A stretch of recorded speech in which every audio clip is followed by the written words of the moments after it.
Salut tout le monde! Ok, aujourd'hui on parle de périodisation. Encore une fois, mais là on va pousser un peu plus loin au niveau de la périodisation. Puis on va faire un peu le comparatif entre plusieurs méthodologies, puis vers laquelle méthodologie vous devriez peut-être un petit peu plus aller dans votre quête de développement athlétique. Première des choses, je vais commencer à parler un peu de mon histoire, un peu qu'est-ce que j'ai fait dans mon processus pour arriver à ces conclusions-là. Mon histoire, je pense qu'elle est quand même très. Elle illustre très bien le pourquoi que une périodisation va être meilleure qu'une autre. Okay? Fait que je vous commence ça. Moi, quand j'avais à peu près un 18 ans, 17-18 ans, bon, j'ai commencé à m'entraîner. Puis bon, ben, veux pas, quand tu veux t'entraîner sérieusement, bon, ben, t'enlignes plusieurs phases d'entraînement. Okay? Donc, ces phases d'entraînement-là vont constituer essentiellement une périodisation parce que tu vas passer de phase en phase qui vont te faire progresser vers un objectif quelconque. Essentiellement, au début, je m'entraînais pour le football. Donc, à l'époque, ce qu'on faisait, c'était on faisait une phase d'hypertrophie, donc un mois. L'autre mois, on faisait une phase de force. Donc, l'autre mois, on faisait une phase de puissance. Puis, l'autre mois, on faisait une phase de force, d'endurance, vitesse. Okay? Puis, on recommençait ce cycle-là. Hypertrophie, force, puissance, endurance de force, vitesse. Okay? Fait que vous voyez, j'ai quand même fait 8 mois de préparation, puis on avait cyclé ces deux-là. Okay? Qu'est-ce qui est arrivé durant ma préparation? C'est que premier mois, okay, bon, j'avais pris pas mal de masse. Deuxième mois, ok, good, j'avais pris pas mal de force, ok, je me sentais fort. Troisième mois, paf, on explosait tout, je me sentais puissant.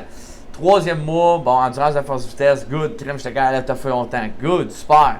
On est revenu à l'hypertrophie, crème, me semble, je suis plus aussi gros qu'avant, là, crème, on repart, ok, on gagne la masse, j'arrive à mon bloc de force, crème, je me rappelle là, comment fort que j'étais v'là 4 mois, et crème, j'étais plus là pendant tout. Fait que la crème encore à recommencer, la puissance même affaire encore recommencer, même chose pour le dernier bloc. Fait que vous voyez un peu que ça fait un genre de montagne russe où est-ce que tu montes des acquis. Et là, hop, crème, j'ai fait plus. Là, je suis revenu à mon point initial, puis là, je recommence. Okay? Essentiellement, la progression qu'un athlète devrait avoir devrait être en linéaire et continue. C'est sûr qu'il va y avoir quelques embûches, il peut y avoir une légère montagne russe, mais on ne devrait pas vaguer intentionnellement entre ces choses-là. On devrait tout le temps vouloir progresser continuellement dans tous nos acquis. Le fait de faire des phases est très bon. La seule affaire, ce qu'il faut se dire, c'est que ce que tu ne travailles pas, tu le perds. Okay? Fait que, si je fais pas de force pendant 3 mois parce que je fais d'autres phases, je touche pas pantoute à ma force, bon, ben on se doutera bien qu'il va y avoir une perte à ce niveau-là. Okay? Donc, pourquoi j'ai fait une phase de force si je suis pour la reperdre après? Okay? On s'entend que quand je vais arriver à ma saison, je veux piquer toutes mes aptitudes et non seulement une. Okay? Je pense que c'est assez logique, là, surtout quand on parle d'un joueur de football, peu importe le sport, tu as besoin de plusieurs choses, puis tu dois piquer dans toutes ces aptitudes-là pour être à ton plein potentiel pour avoir une performance qui est optimale. Fait que ça, ce que je viens de vous décrire là, c'est un peu mon histoire. Mais mon histoire est un peu la périodisation un peu plus traditionnelle par phase bien déterminée, une à la suite de l'autre. Maintenant, je vais vous parler, puis suite à ça, bon, là, ça m'a forcé à pousser mes réflexions, à savoir, bon, il doit forcément avoir quelque chose, ça peut pas faire du sens que je perde tous mes acquis pendant que j'en travaille d'autres. Fait que, tu sais, ça a poussé un peu ma réflexion, puis ça a vraiment basé la fondation d'un peu mes recherches à se dire, crème, la périodisation, surtout sur un long off-season, c'est primordial. Puis de deux, ben, crème, je me dois tout progresser ensemble. Okay? Puis c'est là que j'ai fait un peu la découverte de la périodisation conjuguée. Okay? C'est quoi la périodisation conjuguée? Essentiellement, c'est que, justement, on ne fait pas une phase bien distincte. Okay? Fait qu'on peut reprendre le modèle qui était très bon théoriquement parlant, avec les phases comme que j'avais dit dans mon histoire. Sauf que c'est sans oublier les autres. Fait que, OK, ma première phase d'hypertrophie, oui, je vais faire, mon accent va être mis sur l'hypertrophie, mais on va faire quand même un petit peu des autres pour dire qu'on le maintient, puis même peut-être légèrement amélioré. Fait que vous voyez que cette progression linéaire-là se fait quand même, mais on met une emphase quand même plus accentuée sur quelque chose parce que, bon, c'est en mettant beaucoup d'énergie sur quelque chose, bon, ben, que tu vas voir beaucoup de progrès. Okay? Fait que veux pas, tu vas mettre un 80-90% peut-être sur une aptitude sans oublier le reste. Fait que la conjuguée va être pas mal ça. Puis qu'est-ce que ça va faire, ça? C'est que moi, selon moi, un athlète devrait être prêt en tout temps à compétitionner. Okay? Si demain matin, tu as une game, okay, on s'entend, je reprends encore l'exemple du joueur de football, il n'y aura pas de game au mois de mars. Okay? Par contre, il devrait toujours être prêt à compétitionner parce qu'il est toujours en cheminement de progression puis en progression qui est continue. Donc, demain matin, je dis OK, compétition de squat, tout le monde est fort. Je dis demain matin, compétition 40 verges, tout le monde court comme des gazelles. Okay? Fait que ça, c'est un athlète, c'est quelqu'un qui est prêt et en forme en tout temps et qui ne fait que continuer à progresser. Okay?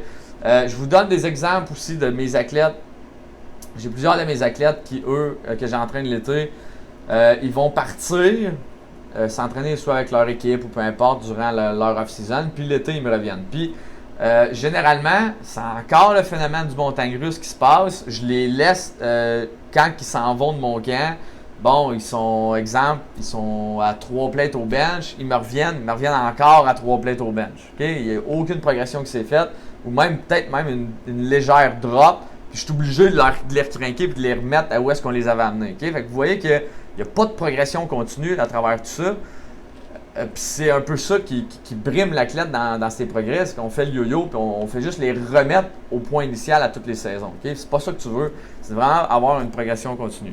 Dans le fond, ça serait quoi l'avantage de la périodisation un peu plus traditionnelle? Je dirais que si quelqu'un qui travaillerait un peu plus avec un changement de composition corporelle, okay? Quelqu'un qui s'entraîne pour avoir plus de masse musculaire. Bon, périodisation traditionnelle va être beaucoup plus bénéfique parce qu'on met tous nos œufs dans le panier. Tiens, hypertrophie. Okay? Puis on peut vaguer les phases entre accumulation, intensité, sans faire perte de gain, puis d'avoir tout le temps une énergie qui est concentrée vers. Puis en changeant de mois en mois, ben, tu oublies pas pendant 3 mois un certain type de travail. Okay? Fait que tu es toujours pas mal dans les mêmes zones d'intensité, même si tu vas vaguer quand même à travers tout ça. Okay? Fait que la manière traditionnelle va être quand même bonne pour ce genre de choses-là. Okay? Aussi perte de gras. Fait que tout ce qui est plus composition corporelle. Je dirais plus pour le développement athlétique, ça le fait pas du tout. Okay? Fait que là, on va vraiment plus se tourner vers un type de périodisation qui est un peu plus conjugué. Où est-ce que je vous parlais? On va avoir nos différentes phases, mais avec un accent sur une aptitude, sans oublier le reste. Pour le traditionnel aussi, j'aime bien ça pour l'athlète qui commence au tout début. Ça va être très bien pour intégrer justement différents stimuli, mais rendu à un certain niveau quand même assez tôt, je dirais que là, tu n'auras pas le choix de commencer à vraiment conjuguer tout ça pour les faire progresser. Fait que j'espère que ça vous a éclairé. Si vous avez d'autres questionnements par rapport à ça, la périodisation traditionnelle conjuguée, vous pouvez très bien m'en parler. Ça va me faire plaisir. Puis en espérant qu'on se rejoigne au top.